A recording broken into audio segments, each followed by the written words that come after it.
भक्का पुत्र हुनुभयो नाभाग। पुत्री कस्तो हुनुपर्छ, छोरी कस्तो हुनुपर्छ भन्ने प्रसङ्गमा हामीले सुकन्याको चरित्रलाई श्रवण गर्यौं।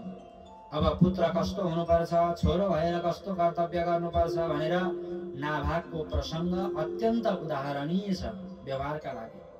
यो कथा यहाँहरूले गएर घरमा सबैलाई सुनाइदिनु होला ताकि सबैलाई ज्ञान होस्। नाभाग हुनुभयो, नभक्का नाभाग हुनुभयो। नाभागो नभगापत्यं यं ततं भ्रातरः कविं यविष्ठं व्यभजन्दायं ब्रह्मचारिणमागतम्। नभक्का पुत्र नाभाग हुनुभयो। सानैमा विद्या अध्ययन गर्न भनेर गुरुकुलमा जानु भएको थियो। 25 वर्षसम्म भनेको ब्रह्मचर्य पालन गर्ने अवस्था हो, विद्या अध्ययन गर्ने बेला हो। यो समय भनेको पढ्न भनेर गुरुकुलमा जानुभयो। 25 वर्ष पुरा भयो, विद्या अध्ययन गर्नुभयो। गुरुको आशीर्वादलाई लिएर घरमा फर्केर आउनुभयो नाभाग। आउँदाखेरि त सबै दाजुभाइहरूले अंशबन्धा गरिसकेका रहेछन्। पिताजी हुनुहुन्थ्यो, पिताजी अलग्गै बस्नुहुन्थ्यो। अनि गएर सबैलाई प्रणाम गर्नुभयो नाभागले। अनि भन्नुभयो दाजुहरूलाई, अब मैले पनि विवाह गर्नुपर्छ, मैले पनि गृहस्थ धर्ममा प्रवेश गर्नुपर्छ। त्यसले गर्दाखेरि व्यवहार निभाउनका लागि मलाई पनि बस्नका लागि आवासको व्यवस्था, अनि पिताजीले आर्जन गरेको जो सम्पत्ति हो नि, भाइ भाइमा त उत्तिकै अधिकार हुन्छ दाजुभाइमा। त्यसले गर्दाखेरि मेरो भागमा पनि केही होला, मेरो भागमा के छ भनेर नाभागले सोध्नुभयो। त्यो समयमा दाजुहरूले भने, हे भाइ, तिम्रो भागमा त हामीले केही राखेका छैनौँ, तिम्रो भाग केही छैन। अहिले तिम्रो भागमा पिताजी हुनुहुन्छ, तिम्रो भागमा अंश छैन भनिदिए। तथापि विद्या अध्ययन गर्नुभएको थियो, परम ज्ञानी हुनुहुन्थ्यो।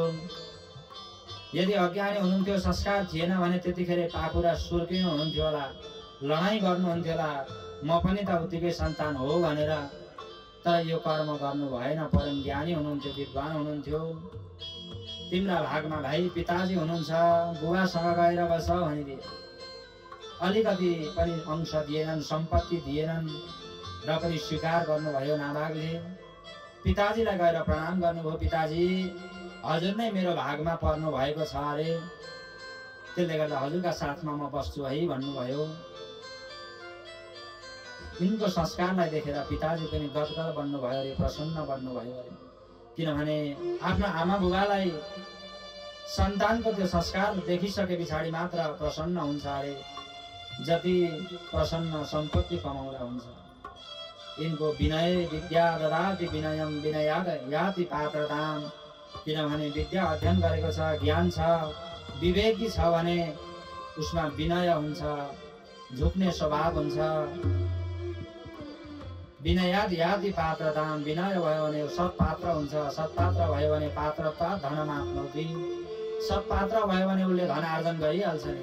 उसले झगडा गर्नु पर्दैन, कुटपिट गर्नु पर्दैन, पाखुरा सिर्किने कुनै आवश्यक पर्दैन। विनय भयो भने, ज्ञानी भयो भने उसका इच्छा आकांक्षा पूर्ण हुन्छन्। पात्रता धनमाप्नोति, सत्पात्र भयो भने धन आर्जन हुन्छ। सत्कर्म गरेका प्रभावले गर्दाखेरि भगवानले पनि त्यो कृपा गर्नुहुन्छ। अनि धन आर्जन गरिसके पछाडि धर्म कर्म गर्छ अनि उसलाई सुख प्राप्त हुन्छ। पिताजीले हेर्नुभयो, ओहो जे भावले एउटा असल सन्तान भयो भन्नुभयो। हुन त विनय हुँदैमा कहाँ रित्तो हुन्छ र मान्छे, रित्तो हुँदैन। पिताजीले भन्नुभयो, बाबु तिमीले दुःखी भएर निर्धन भएर बस्नु पर्दैन। आशीर्वाद दिन लाग्नुभयो, जाऊ बाबु तिमीले धेरै पढेका छौ। याभन्दा अलिक पढ्तिर ऋषिहरू अंगिरसः सत्रम आसतेद्य सुमेरसः। अंगिरा गोत्रीय ऋषिहरूले यहाँनिर यज्ञ गरेर बस्नु भएको छ।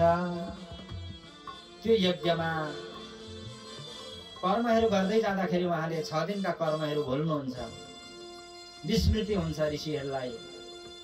तिमीले धेरै सूक्तहरू पढेका छौ, वेदहरू अध्ययन गरेका छौ, त्यहाँ गएर 6 दिनका कर्महरू, विधानहरू, सूक्तहरू पाठ गरिदिनु, त्यो यज्ञ पूर्ण हुनेछ। अनि यज्ञ पूर्ण भइसके पछाडि सबै ऋषिहरू स्वर्गलोकतर्फ जानुहुनेछ। त्यो यज्ञमा सुनका चाँदीका पात्रहरू रहेका छन्। ऋषिहरू स्वर्ग गइसके पछाडि त्यो सबै धन तिमीलाई दिनुहुनेछ अनि तिमीलाई व्यवहार गर्न सहज हुन्छ भनेर पिताजीले आज्ञा दिनुभयो। पिताजीको आज्ञालाई शिरधार्य गरेर नाभाग पनि त्यो यज्ञतर्फ जानुभयो। पिताजीले जस्तो भन्नुभएको थियो तत् अनुरूप कर्महरू गरिदिनु भयो। वेदका मन्त्रहरू वाचन गर्नुभयो। ऋषिहरू पनि प्रसन्न हुनुभयो। यज्ञ सुसम्पन्न भयो। यज्ञ पूर्ण भइसके पछाडि ऋषिहरू स्वर्गलोक जान लाग्दाखेरि भन्नुभयो, हे नाभाग, यहाँ रहेका यी उच्छिष्ट भागहरू जति छन्, यी सुनका चाँदीका पात्रहरू तिमीले लिएर जानु, तिमीले व्यवहार निभाउनु भनेर आशीर्वाद दिनुभयो। ऋषिहरू स्वर्गलोकतर्फ प्रस्थान गर्नुभयो अनि नाभागले त्यहाँ रहेका सबै ती चिजबिजहरूलाई पात्रहरूलाई भेला पारेर लिएर जान ठिक्क पर्नु भएको थियो। त्यही समयमा एउटा कालो पुरुषको उत्पत्ति भयो। त्यहाँ उत्तर दिशातर्फबाट एकजना कालो पुरुष आउन लाग्नु भयो र भन्नुभयो, यो भाग त मेरो हो भन्नुभयो। भन्ने बित्तिकै नाभाग छक्क पर्नुभयो अनि भन्नुभयो, यो त मलाई ऋषिहरूले दिनुभएको यो धन। भनिसके पछाडि कालो पुरुषले भन्नुभयो, गएर पिताजीलाई सोधेर आऊ भनेर पठाउनु भयो। नाभागले त्यहाँ पनि झगडा गर्नु भएन, गएर पिताजीलाई वृत्तान्त बताउनु भयो। बताउने बित्तिकै पिताजीले भन्नुभयो, ठिकै हो बाबु, कुनै पनि यज्ञको उच्छिष्ट भाग भनेको भगवान शिवको हुन्छ। एखते रुद्रभागः एषते रुद्रभागस्तु भनेर त्यसरी देवताहरूले पनि यज्ञको उच्छिष्ट भाग भगवान शिवको हुन्छ भनेर त्यो भाग छुट्याउनु भएको छ भने त्यहाँ आउने कालो पुरुष अरू कोही नभएर स्वयं भगवान शङ्कर हुनुहुन्छ, भगवान शिव हुनुहुन्छ। गएर शिवको वन्दना गर्नु, भगवानले आशीर्वाद दिनुहुन्छ भनेर पिताजीले यसरी फेरि निवेदन गरिसके पछाडि नाभाग फेरि त्यो यज्ञमा आउनुभयो। भगवान शङ्करले पनि विचार गरिराख्नु भएको छ, कस्तो विवेकी बालक रहेछ भनेर। भगवान शङ्करलाई त के चाहिन्थ्यो र, आशुतोष हुनुहुन्छ भगवान शिव, उहाँलाई कुनै यज्ञको भागको आवश्यकता थिएन। आशीर्वाद दिनुभयो अनि उहाँलाई ज्ञान पनि दिनुभयो।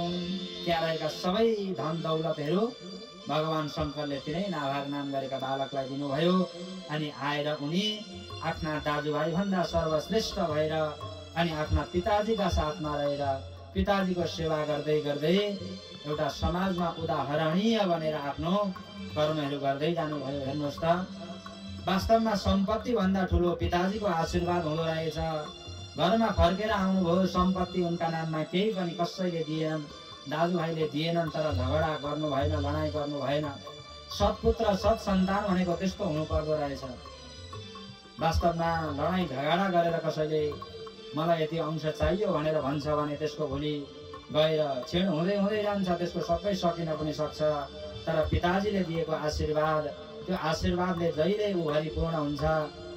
जो माता पिताका साथमा रहन सक्छ र माता पिताको सेवा गर्छ, माता पिताले भने अनुरूप कर्म गर्छ भने त्यो कहिले पनि शिर निहुर्याएर त्यसले हिँड्नु पर्दैन, त्यो कहिले पनि पतित हुँदैन, त्यसको नाम उच्च स्थानमा रहन्छ भन्ने यो पावन प्रसङ्ग एउटा सन्तानले कस्तो हुनु पर्दो रहेछ भन्ने यो दिव्य आख्यान श्रीमद् भागवत महापुराणको 9औं स्कन्धको 4थ अध्यायमा गएर सुखदेवजी महामुनिले राजा परीक्षितलाई श्रवण गराउनु भएको छ भने यो प्रसङ्गबाट हामीले पनि ज्ञान प्राप्त गर्नुपर्दो रहेछ। अनि सबै सन्तान